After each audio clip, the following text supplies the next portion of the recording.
been a part of A&T's legacy. Aggie family, all of the things. You have stepped into a role in deep history with a huge responsibility. Um, what was the first quiet moment you had after becoming chancellor, and what did you tell yourself in that moment? Yeah, I think it was the first day that I was here, and I was walking back to my place. Yeah. I was still living in a hotel at the moment, Yeah. but what really dawned on me was the passion, the amazing confidence of the students, and the energy that they carry, and how resourceful they are, how they present themselves. And I was saying, hey, these are people that can bring people together and solve challenges. The world is going to be okay because you can feel it when you get to the campus how relational they are. And so that really stuck out to me that this is more than just a job.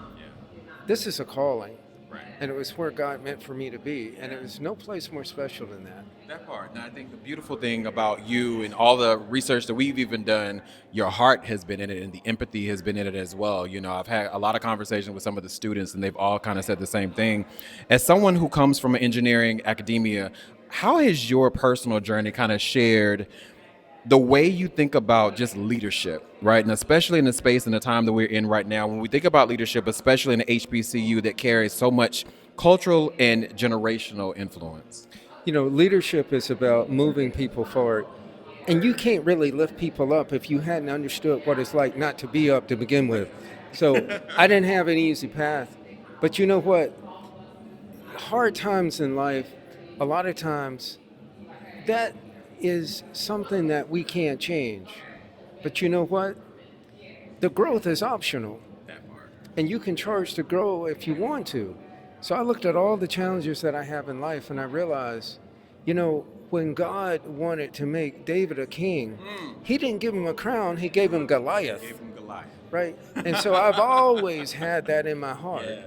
And so now when I realize this is, look, if you want to change the world, you change the relationship people have with learning. And so I realized this is the way we're going to change our communities, we're going to change our neighborhoods, learning, especially intergenerational learning. Absolutely. And so you look at the spirit of what we have, and my journey, I can relate to these kids because we're all the same. I came from this region. And so I know what it's like, and I just want them to understand what can be, right? Want to show them how much they matter. And the fact that we need people like this in the world to lead. Everybody else is talking about emotional intelligence. I mean, artificial intelligence. We need emotional intelligence. We need relational intelligence. You need the person. This is what the world needs right now. Right now, you know, on hard days, because I know a lot of us have those things. And when we think of the hard days, when decisions are heavy and expectations are super high, for you, what keeps you grounded and who or what reminds you why this work matters? So that's very simple. All days are hard. All decisions that come to my desk, they're difficult decisions by definition. None of them are easy. But it's very simple. I'll go over to the student center. I walk around. I connect with these young people, and I realize this is our future. So there is no question. My why is there in them. Look, as I said before, when you have someone and you expose them to something new, and you shrink their minds into a new possibility, it doesn't go back. They're forever changed. And they get to where they can find something inside themselves, and then they can start to develop a bigger capacity for a career. And then once you can start to develop a bigger capacity for your life and a career, then you can start to lift people up around you. And when you start to be able to lift people up around you, then you can reach into, take your place in the community as someone that can lift up a community. And that's the way it goes. And so I realized that in my mind. It ain't going to be easy, but we have plenty of hard days. But you know what? You gain energy when you realize your purpose is being fulfilled. And that's how I feel. Yeah. Last question. I normally ask this on my show. With everything that you're going to accomplish, I mean, 2024 just happened. You're here now, and we're glad that your footprint is here. What do you want your legacy to be? My legacy, I want my legacy to be our legacy. A lot of people ask me, what my vision is. Well, it really is about what the vision of all the people that we lead would be, first of all. But I want to create a platform where we have not just a great university. I want us to have a global platform for learning over a lifetime. And if you ask me one thing that defines the legacy, I want to make sure that we understand that learning is not an event that happens from 18 to 23. Learning is a lifestyle. It occurs over our entire life. We need to be focused on intergenerational learning. We need the whole family to learn. Because if you can change the relationship of learning with a person, you can change it for the family, you can change it for the whole household, you can change it for the neighborhood.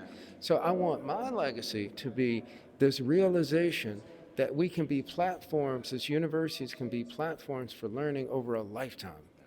Yes. Thank you for you.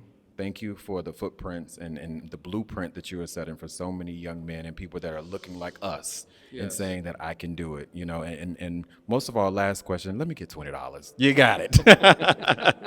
Have fun tonight. Thank you so much. Absolutely. Thank you for you. Absolutely. Let's go Aggies. All right. Aggie pride. Here in LA. That's right. Thank you. Thank you for you. Welcome to LA. I'm so happy that, Hampton actually was one of the schools that I applied to. It was only three, Hampton, Howard, and A&T, and of course, I went to A&T, but, Well, you know. you never go wrong by going to Hampton or A&T or Howard.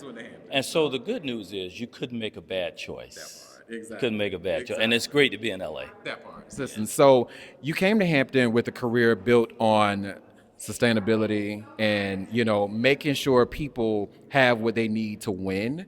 Yes. When you look back at Hampton students right now, Yes. what do you believe that they most need to thrive, to not just graduate, right? But what have you kind of changed or willing to change to kind of deliver at that scale? Well, the whole HBCU experience is about, one, superior academics, which we all deliver. Right. But at Hampton, our motto is this thing called the standard of excellence in an education for life. And so I think the real secret sauce for Hampton is the education for life piece.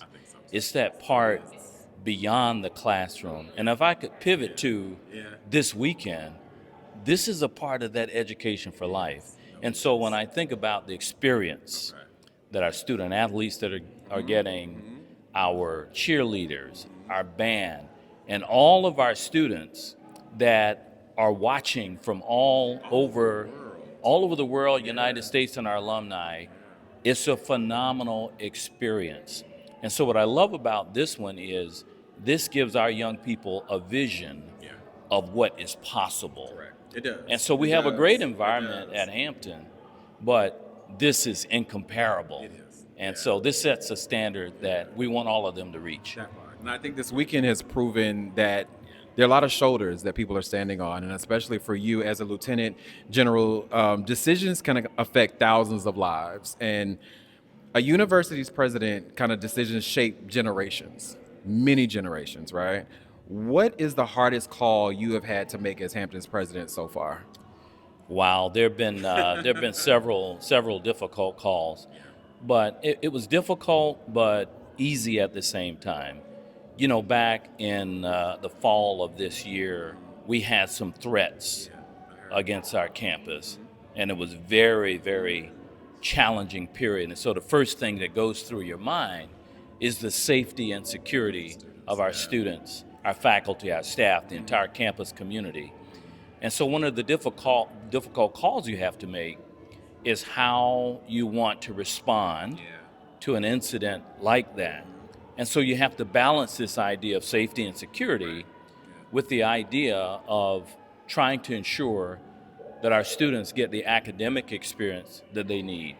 And so one of the big decisions I had to make was we had to close the campus. You did. And you acted quick. You acted quick on it, and I think that was remarkable, honestly. Well, we acted as quickly as we could with the information that we had available. And so acting to protect the safety and security of our students is always job number one. And that's why I said, although it was a difficult decision, at the end of the day, it was the only decision. It was the only decision. It was the only decision. HBCUs are asked to do something extraordinary, right? As in produce outsized outcomes with limited resources. And especially in the times we're living in now, while carrying a huge cultural legacy. I mean, both universities carry that.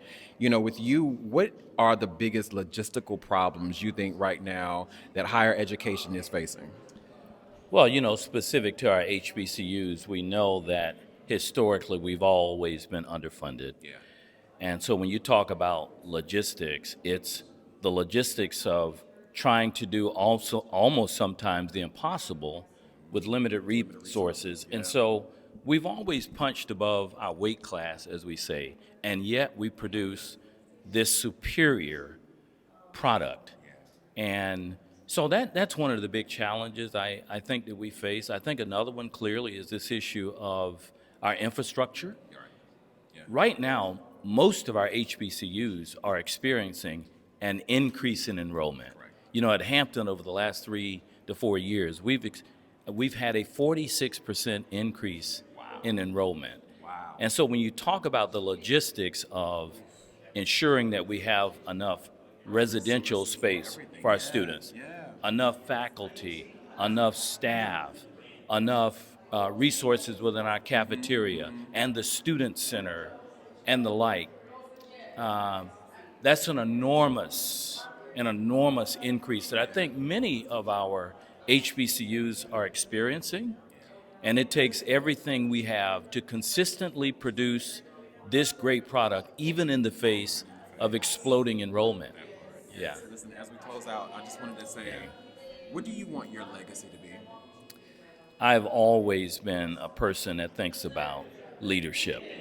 And not just leadership, but, the founder of Hampton Normal and Agricultural Institute, now Hampton University, said something or expressed something, over 150 years ago that still rings true today, both at Hampton and then for me personally.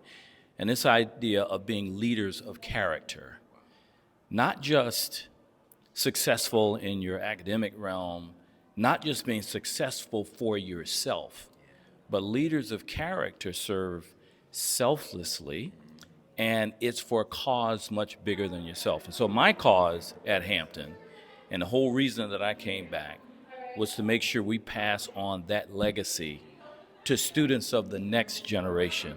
And so if you ask me, it's all about leaders of character and excellence. And it's not just about legacy. It's not just about the past. Everything that we do, we're proud of our legacy and our past, but it's really about looking forward. And that's what I would like my legacy to be. Leader of character, looking forward. I appreciate you. I appreciate your heart. Thank you.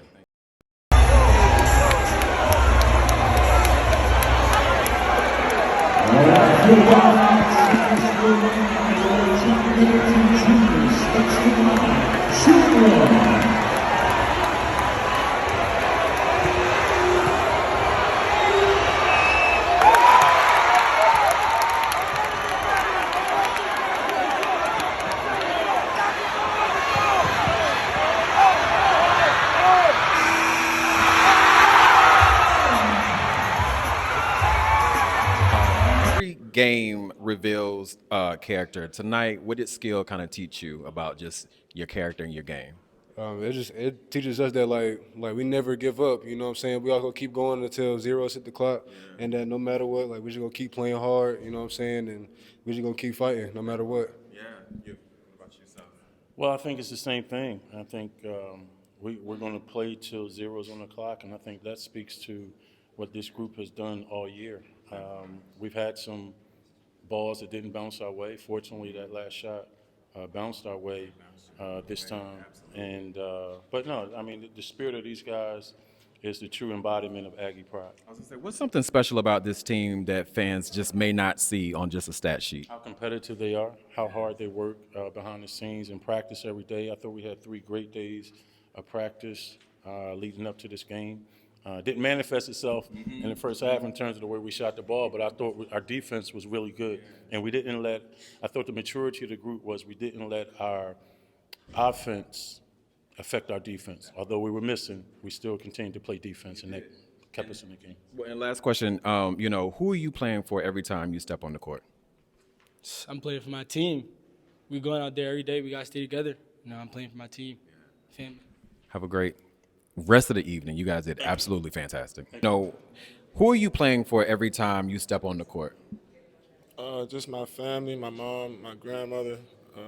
Just love making them proud. My mom was here today. So. Shout out to your mom. For you, what personal promise did you make to yourself when this season started? That I'm building men. I'm building the best version of men through basketball and athletics. Tough loss tonight, but a setback just offers us feedback, and we'll get better. We'll grow from it and learn from it. When the players leave this program years from now, what do you hope that they carry with them?